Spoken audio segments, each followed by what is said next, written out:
Hi there, this is your friend Anna, and the question that I've been getting the most from all of my friends is, what are we wearing?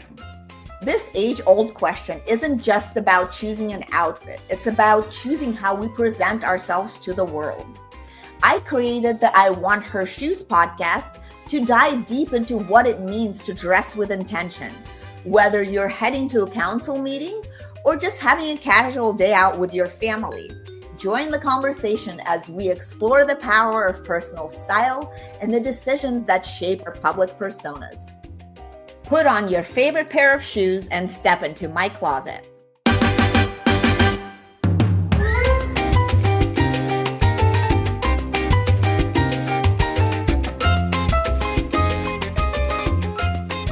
Welcome back to I Want Her Shoes podcast, where we explore the story, style, ambition, and reinvention behind extraordinary women.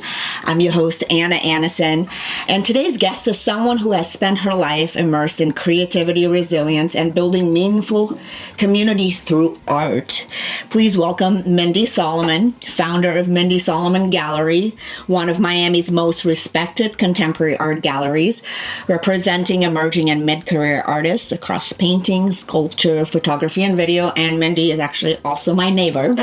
We used to live right next to each other, and then I moved a block away.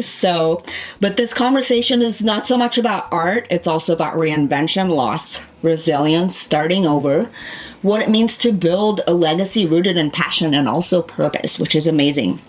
Mindy opened her gallery in 2009, right after the financial crisis, during one of the most uncertain economic periods pretty much that we've had so far, I feel like.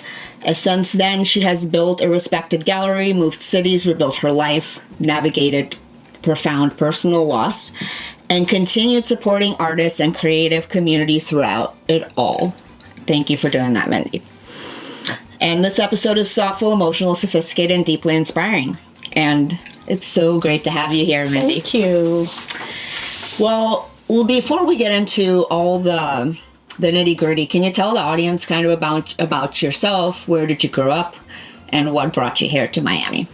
So I grew up primarily on the East Coast, outside of Philadelphia. When I was 6, my dad had a Fulbright, so we moved to Ireland for a year, which was kind of wow, that is cool. Yeah, that was kind of an interesting journey. Kind of a magical place to be, very different. And then came back at the age of 7, and really that kind of, in a way it sort of made me a little bit of a weirdo, because I had, gone to another country and experienced a different culture and just been sort of plopped back. But I've always been a creative person. I was always drawing. I was always writing, building elaborate narratives with my Barbie dolls, very, edgy storylines. I used to do that too. Had a lot of fun in my room. And then when I went to college in Cleveland, and I went to Case Western and Cleveland Institute of Art. So I was in a joint program with them for my undergrad, my master's. I studied art therapy, and I also got married. So that kind of changed the positioning of my life. And then we ended up moving. My husband was a physician. We ended up moving to Clearwater, Florida in 1994, and spent about 20 years there. But during that time, I started collecting voraciously and decided that I really wanted to tell stories with art, and so I decided to open a gallery. Well, that's a really cool story. Thank you. And I know that you started as an artist, an educator yourself. What made you kind of decide to move from creating art into really curating it? Because I feel like that's a very different thing. It is, for sure. One of the things about being an artist is that it gets kind of uncomfortable and awkward if you have to talk about your work to a prospective person who wants to buy it. That's an awkward space. And I remember basically, trying to justify what minimal price I was asking. I almost felt like I just wanted to give it to them to mitigate that conversation. So it made me very aware of how important it is for artists to have advocacy and take them out of that self-selling equation. But really, and I've had this conversation with gallerists that were former artists, creatives, that curating done well is an art form. And that is how one expresses artistry. And basically educating, going from, in the educational sense, a kind of end goal type of process versus like art therapy, which is very much about, just using art as a processing tool. We're always educating in the gallery. We're always, if you're doing it right, you're telling people about the work and what they're looking at. Yeah, no, that's really awesome. And you launched your gallery right after the 2008 financial crisis, and I know that Miami, Florida was hit pretty hard by that. What gave you the courage to start during such an uncertain time? I feel like, that's very bold. Well, I always say it was a midlife crisis, really. I mean, I think women and men, but I can only speak from a women's perspective, go through something at some point, whether it's their, mid-30s or 40s. There's a moment, I have 4 kids, and there was a moment where, and I was always busy teaching, volunteering, doing all kinds of stuff, but I had a moment where I was like, who am I? And even though I had a lot of happiness and joy in my life, I felt like I had somehow disappeared in the equation. And this, coupled with my passion for collecting, I was like, I want to open a gallery. And at the time, the way things were looking financially in my life, at that moment, seemed like I could make it work, although I have no business background. The only background I really had was in my teaching position, I was also doing marketing and outreach. So I was sort of a self-taught marketer. So I thought, okay, I know how to be aggressive on the marketing side, but I have no clue how to budget a business, especially a business like art, which is very hard to figure out. So I just dove into it, and meanwhile, and at that time I was open in St. Pete, which was also a hotbed of the subprime lending industry. Yes. And St. Pete, Tampa area was just one of the worst hit. So it definitely was a difficult time to do it. But I think that if you want to succeed in a business in a strange way, you need to open at the worst time possible. And that's going to help you to know what you're really made of. Yes, that's great advice, and that is the truth. I think this is kind of one of those times, too. Yes, potentially. And then you moved to Miami to essentially rebuild your life professionally and personally. And what did that chapter teach you about reinvention? Because I feel like a lot of our listeners actually are going through what you mentioned. Like, we call it reinvention. We don't call it a crisis, right? But I think that, I had moved down at the age of 49. And, I got married at 22, so I'd never in my adult life, never in my life really lived by myself. I got married right out of college. I've never lived by myself. I was always scared to even stay in my own home alone. My kids always joked I needed to be mom sat. And I came down here and we had the building in St. Pete. We sold the building, and my husband was like, you've worked hard, and, I'm behind you. So if you want to do this, we'll figure it out. So I came down here and set up shop, and we would see each other on the weekends. And that was really, that was a big transition for me, spending time alone, sort of also processing, honestly, some of my sadness and disappointment over my feelings of kind of being let down where I was in St. Pete, even though in hindsight a lot of really wonderful things happened in that 4-year period. But just kind of going through a process, a grief process of letting go of that old life and all of those old relationships, and everything that I had known. And I think that this is Miami, I don't know if you feel this way, but I think Miami is a city of reinvention. I mean, people come here and write completely new stories about themselves all the time. So that part wasn't difficult, but trying to, and I tell people when they come, give yourself about 2 years. Yeah.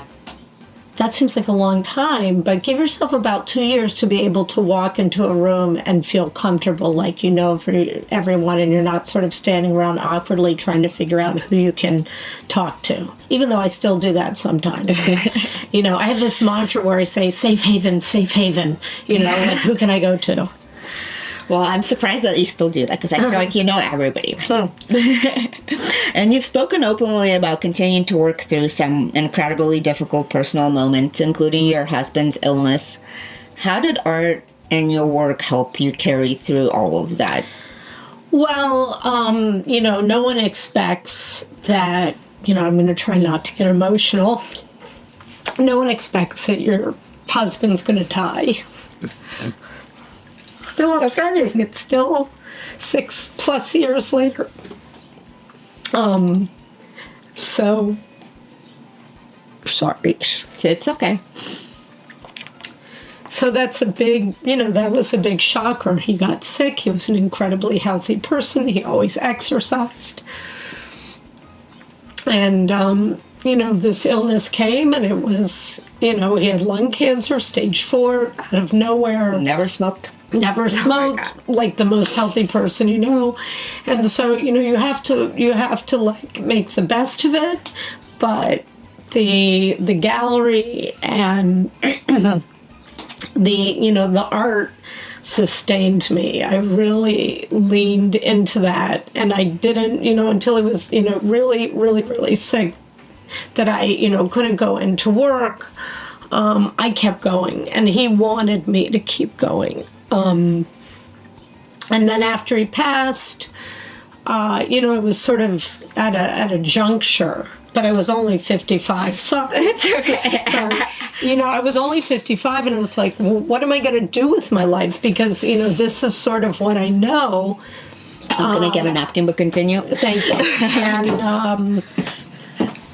And, like 50 Cent said, go big or go home. Exactly. And I said, okay, you know what? I'm going to buy a building, and I'm going to continue. I'm going to create this new gallery space, and the process, the construction process, the creative process of, essentially creating a cathedral for art, which seemed at many times absurd, really carried me through with a lot of joy. And I definitely felt that his spirit and support was present and, continues to sustain me. Well, thank you so much for sharing. Oh, you're welcome. And I remember him. Yeah. He was a nice person. Yeah. You guys used to walk the dogs together, so... But you said that collecting became an obsession for you. What is it about living with art that emotionally impacts people? Well, look at your closet. This is kind of my art, right? Yeah. Even though it's not in that form. My house kind of looks like this, except that it has paintings and objects in it. It becomes, when you get to a certain level of owning art, where essentially you buy art because you love it and you have no idea where it's going to go. You've crossed the threshold into storage closets, storage units, gifting, sharing, galleries, right? Opening your own gallery and everything. When you get to that level, it's almost like living in a pyramid. I always joke that one day the kids are going to come back to my house and I'm going to be like on a wall somewhere, like, help me. I've just been absorbed. But the collection the amalgamation of things becomes the thing. Just like when you walk into this closet and the way you have everything artfully arranged by color and style, and it's just it's an art form, it's a curation. So that becomes this wonderful space to walk in, and it can be for some people overwhelming. Right. That's true. Minimalists get very triggered. Yeah, this is not I've had minimalists walk in here, they're like, whoa, there's a lot of color in here. Yes, people, there. I think you either get it or you don't. But I love that. I love being surrounded by the objects. I love infilling every space. It's a design concept essentially. Right. And do you think women approach collecting creativity and this kind of artistic expression differently than men, or do you think it's kind of just per person? I think it's per person. What I found interesting in some of my recent new clients and client sales is I am selling to more women. Love that. Individual women, and women like maybe in their 50s and 60s. I think sometimes there's a relatability process too between, the maybe the gallerist and the client, and you're going to attract people that are, understanding this, sort of rebirthing and independent stage of life. So I like the fact that women are coming in and making independent decisions and, using their resources to acquire. Probably from a sales perspective, because when you're in sales, and it's all about sales. Yes. It's all about sales at the end of the day. As a business owner, you're selling. Exactly. We're selling. And, probably when you're keying into, a good potential, it's usually a couple that sort of, drifts off and starts talking about where they're going to put it. Then you're kind of like the hyena circling the carcass a little bit, to be honest. That sounds fun. I'm sure you have some in a good way. Yes, good people watching and all of that. Yes. And this podcast always explores identity and personal style, and I think you just mentioned this earlier, but definitely fashion and art speak kind of the same language, because I feel, I love to display my fashion, I have it in other places as well, I'm sure. And, so I feel like, and how has your style also evolved as you've through life and, your journey?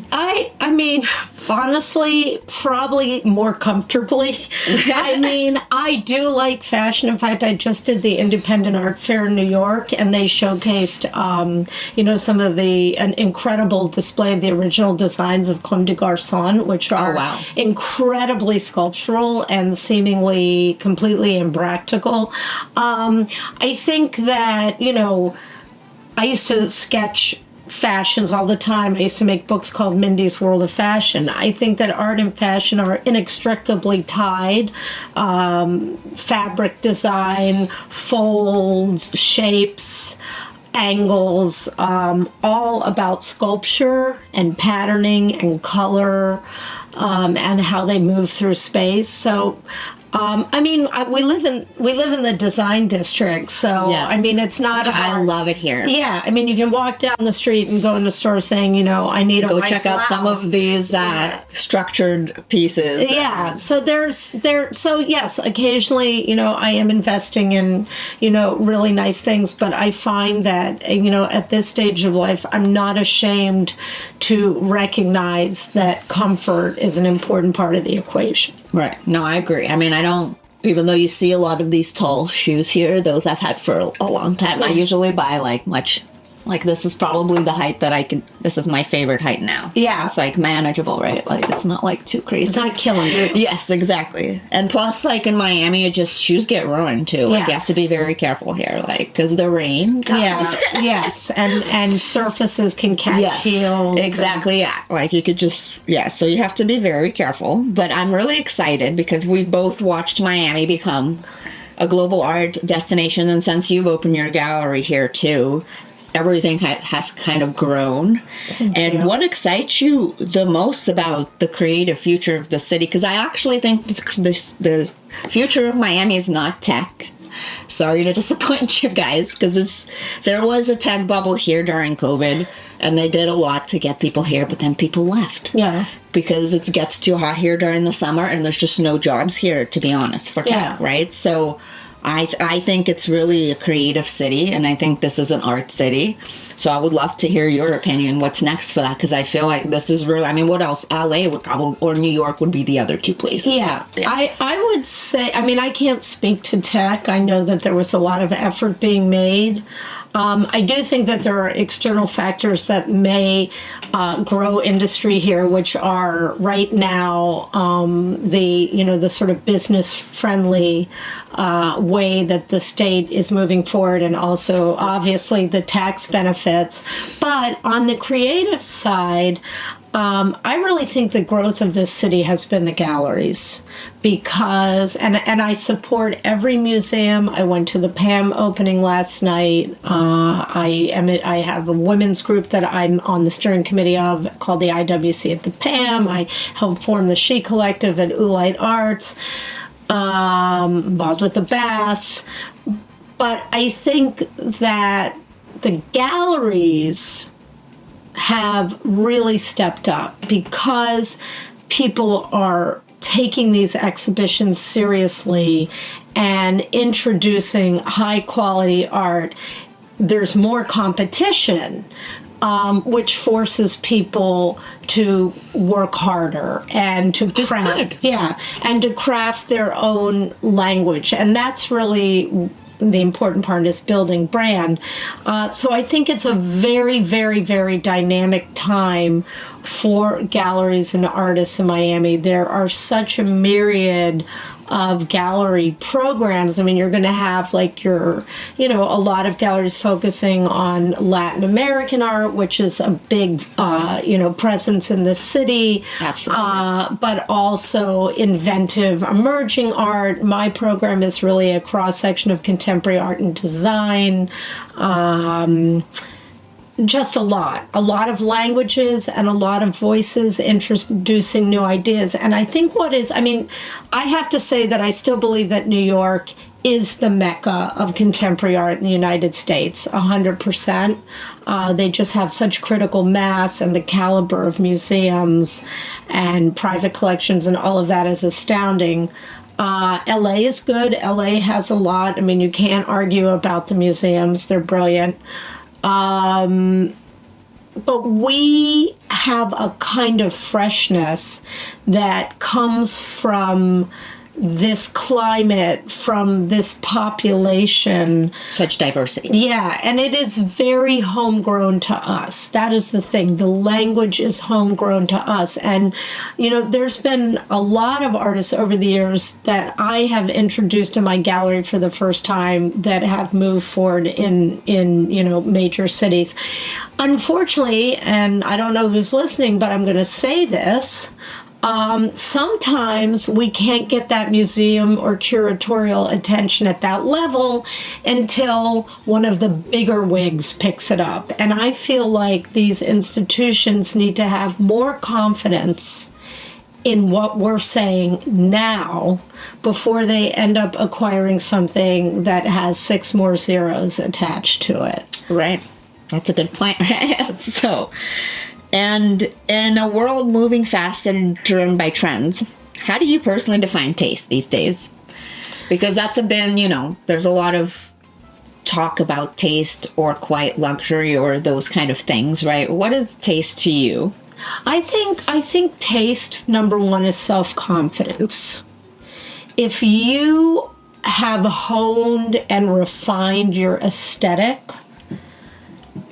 that will always be translated in everything that you gravitate to. And I say this to clients all the time. They're like, I don't know, I'm always looking at this kind of work. I said, then you should continue.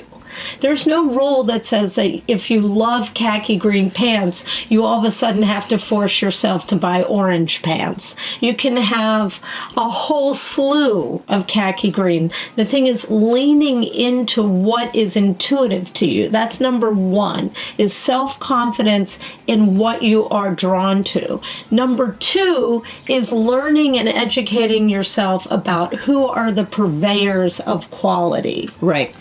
And who are they? Yeah, well, That's a good question. I'm one of them. But Yes, anyway, yeah. I mean, I think do your research, find the people that have consistent records of good business practice, that have artists that you admire, that have a reputation that you can trust. And so you take your self-confidence and your intuition and you engage that with a business that will direct you towards the things that you are intuitively drawn to. So this is sort of making a match, and this is a language that you develop. But don't be afraid to lean into the things that you embrace. I think that, and people will say, and I love the saying, good is good. So really good pieces, really good things are timeless. Right. I went to see the Ghent altarpiece in Belgium, and it was like mind-blowing. This thing is, hundreds of years old, and it's still fantastic. So it doesn't mean that something that is older and treasured, that you've kept for years and years and protected, still can't be pulled out of the closet or hung on the wall, because if it's good, it will stand the test of time forever. Yeah, that's a really great answer. And sorry, my stomach's growling. No, we cannot hear that. Good, thank you. And if I'm a woman and I want to buy my first art piece, And you are a woman, thank you. Yes. Yeah. Yes. and since I've had kids, I haven't been able to buy anything because that's where my money goes now, my renovation. But after I'm done with all that, I would love any kind of shoe-related art that you have. I would be interested in that. Okay.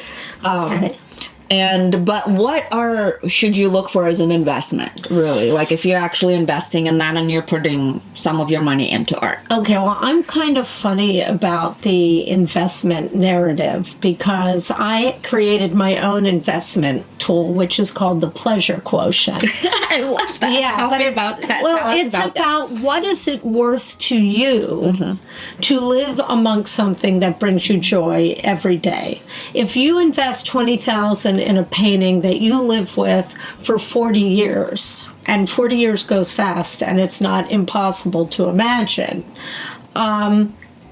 What is that, if you take that and you divide that by 365 days over 40 years, your investment is now significantly less than a Starbucks coffee or a candy bar in the grocery line at Target. So I think that investment is also investing in yourself. Right. I am very, in my business, I feel uncomfortable talking about investment in art as a portfolio strategy. I think where you see these, sort of extreme numbers in the auction market is, when you're buying things that are, artists that are like no longer alive, Renaissance artists, historical works, really significant modern works of high caliber. I mean, if you want to play at that level, you have to be prepared to spend tens of millions of dollars. Yeah, wasn't there one, I forgot, Pollock, or who was this artist that they just had hit $1 billion or something? Well, yeah, I can't recall, but I mean, there have been recent auctions of some significant estates where very major pieces went, and they are essentially trophy pieces. I mean, we'd love to see them in museums.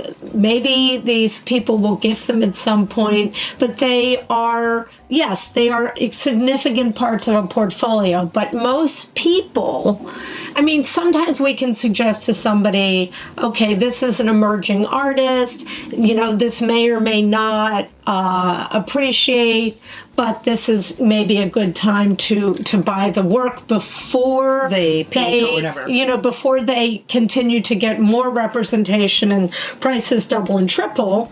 So that's more about you getting something at a good introductory time in the artist's career. There have been periods where, emerging movements really took, had a rapid trajectory. And then people that I don't feel were really good stewards of the work immediately took it to auction, made significant money, but then in the end, they almost destroyed the artist's career because they catapulted prices before it was the right time to do it, and then the artist was left with overinflated pricing while trying to compete with emerging work that came out in the market at a much lower price. So if you're going to buy art, the hope is that you'll be a good steward of it and you won't turn it around so quickly. I mean, of course, possession is 90% of the law, so no one can really tell someone what they can and cannot do with their stuff, even if the gallery gives you a contract that says you have to keep it for 5 years, which, I mean, hopefully you can respect that. There are contracts out there where certain galleries will ask collectors not to sell it before a certain time, and if so, to offer it to the gallery first to buy back. But I don't think your listening audience is necessarily part of that market. And for getting back to your question, as a woman coming into a gallery that wants to buy a piece, I go back to the last question about taste and trust and knowing what you're interested in. Yeah, like shoes, and I would like those kind of pieces. So, right. Or, yeah, so, but I think also exposing yourself to a lot of things. Right. That's not to say that you can't fill your house with shoe art right at the top. No, that's from my closet. Right. But I think that going into places that are known to be good, doing your research, talking to other people that have art, finding out where they get their art from, find out what their experiences are, follow, the art newspaper is a great resource for reading about contemporary art. There's a great online tool called Artsy. Artsy, yes, I've heard about. Artsy is really interesting because you can sort of navigate anonymously and, sort of see things. And then we get a lot of attention from Instagram. Right, social media. Yeah. And if you like a gallery, follow the gallery and just kind of see the things that they're showing. And that will help you to see, after a while, the kind of stories that they tell and what their own language about, and if it sort of gels with what you like. Well, speaking of stories, Mindy, you have to share the story of these amazing Manolo Blahniks that you brought, and they're all, can you describe what they are? It's like almost Baroque, they're sort of, so I probably have had these, it's like royalty, like those Parisian castles. Yes, that's exactly what I thought when I bought them. So I've had them over 20 years. And they look brand new. Yeah, well, I try and keep them in their little boxes and their little bags, but I went through a stage that sort of concurred with the midlife crisis where, I was doing all this running and I was very lean and fit, and I felt, believe it or not, girls, I felt sexy and good about my body. I mean, how did we actually say that, right? I was so confident in my 40s, and so I did a lot, and I had these 4 kids, so I'd finally kind of shed all that baby weight, whatever. So I was shopping a lot for new clothing, subsequently very involved in nonprofits. I was a chair of a board. I was doing all this stuff. So I needed fabulous things. Yes, and that is fabulous. Yeah, and I remember I saw these shoes and all the things you just said, you just keyed in, the Baroque, the French castles, the sort of Marie Antoinette, sort of, something sexy, boudoir-y, lovely. So that's why I acquired them. And I have gotten rid of many, many shoes, including Manolos, because they were not comfortable. But those look really comfortable. Well, they're okay. Okay, yeah. But I like to say I couldn't part with them because look at this fabulousness. I mean, even inside, it has like the same pattern inside, which they don't do that anymore. No. Like, I have not seen anything like that in the new ones. Yeah. Right. So you have this fabulous patterning. I mean, they're just beautiful fashion. So this really goes back to the taste. About taste, but art. And ours don't have, these are literally art and fashion. Yeah, so that's why I've retained them. And I think I remember wearing them at a wedding with a gorgeous, actually, I just finished, I didn't buy them then, but I bought the suit that I wore them with. I did the Chicago Marathon, and I always joked I was a shopper with a running problem. So after the Chicago Marathon, I dragged my husband to Saks and I bought this beautiful silk suit that was like sort of a pinkish beige. And I wore them to this really nice party with these shoes. And I felt so good about myself. Well, that's a beautiful story. Thank you. Thank you so much for sharing that. And now we have a This or That Mindy's edition. Perfect. Abstract or figurative? Oh, God. Or both? Both. Art Basel or Quiet Gallery afternoon? Quiet Gallery afternoon. Agreed. Vintage fashion or modern minimalism? For me, probably modern minimalism. But you have vintage kind of fashion right there. I do, but I'm sort of a basic bitch. Well, that's okay. That's okay. You're very tasteful. Yeah. And maybe someone wouldn't agree with you. Paris or Miami? Paris. We'll see, they have a great... Well, you can't, like, compare America to Europe. Well, I mean, it's just the most magical city. It's so incredible. I can't even walk down the street without my jaw dropping. It's incredible. Collecting art or creating art or both? Well, at this stage in my life, collecting. And as a gallerist, collecting. Statement piece or layered subtly? Oh my God. I'm going to say statement. I like that. Black and white photography or bold color? Gosh, they're both so different. I can't choose. They say both. Dinner party or museum opening, I think. Dinner party. Yeah? I mean, museum openings are fun, but the dinner party's more intimate. Yeah, more intimate. Oversized blazer or silk caftan? Oh my God. Or both. These are good questions. I don't have too many caftans, but I'm going to say both. Creative chaos or structured routine?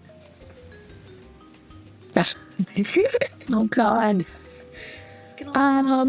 I like structured routines in my life, but the art world is creative chaos, so it's a combination.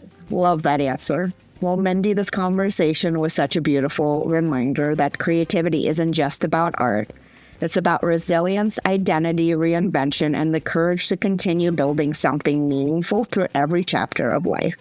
What you've created is more than a gallery. It's a space for storytelling, community, emotion, and most of all, legacy for you and your family and your wonderful husband. Thanks.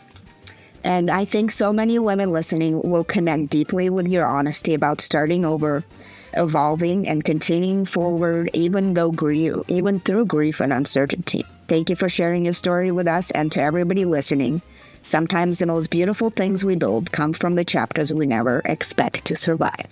Thank you so much. Oh, thank you. What a beautiful statement.